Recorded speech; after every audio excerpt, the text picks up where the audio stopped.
नमस्कार, मैं हूं आपके साथ सुप्रिया रानी और आप सभी जुड़े हैं न्यूज आप तक की नई पेशकश के साथ। दोस्तों, वीडियो देखते देखते इस चैनल को सब्सक्राइब करना ना भूलिएगा ताकि हम आप तक प्रतिदिन की खबरें हर वक्त सही समय पर आप तक पहुंचा सके।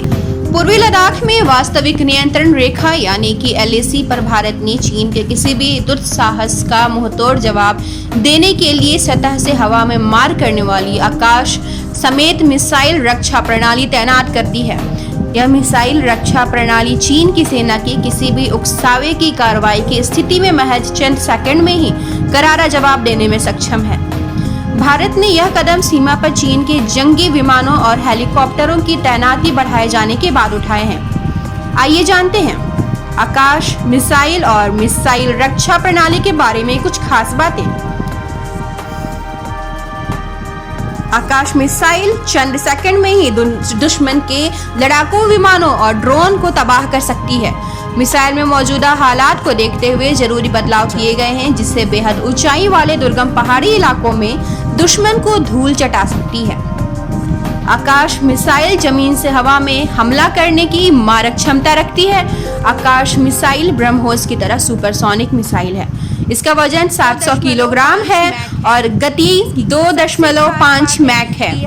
इसकी सबसे खास बात है कि यह 25 किलोमीटर की रेंज में किसी भी उड़ती चीज को भेदने में सक्षम है।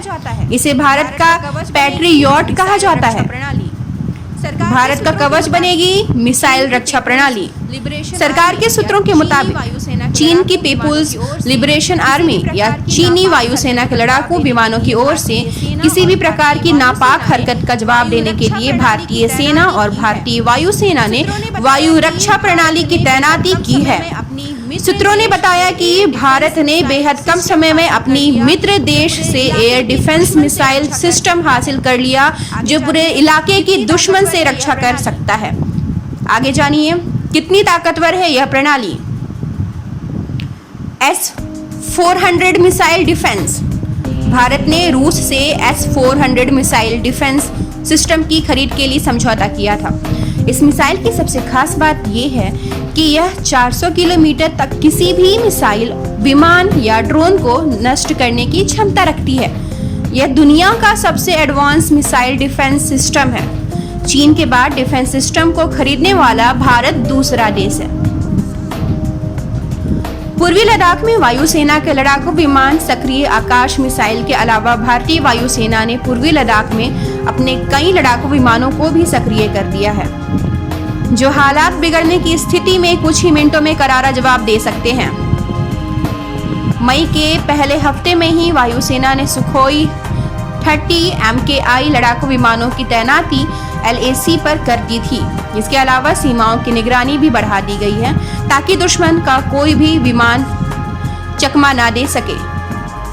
भारतीय सीमा क्षेत्र के करीब उड़ान भर रहे चीनी जहाज बीते कुछ हफ्तों से चीन ने सीमा पर सुखोई 30 और अपने बम वर्षक विमानों को विवाद वाली जगहों पर तैनात किए हैं। सीमा से 10 किलोमीटर की दूरी बनाए रखने की अनिवार्य शर्त होने के बावजूद उड़ान भरने के दौरान चीन के ये लड़ाकू विमान भारतीय क्षेत्र के करीब देखे गए।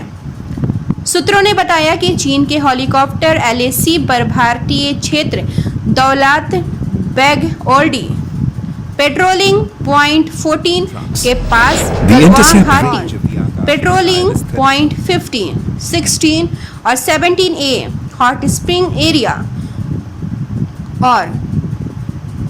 और पैंगोंग झील और फिंगर एरिया के पास, खास तौर से फिंगर 3 एरिया के पास देखे गए हैं।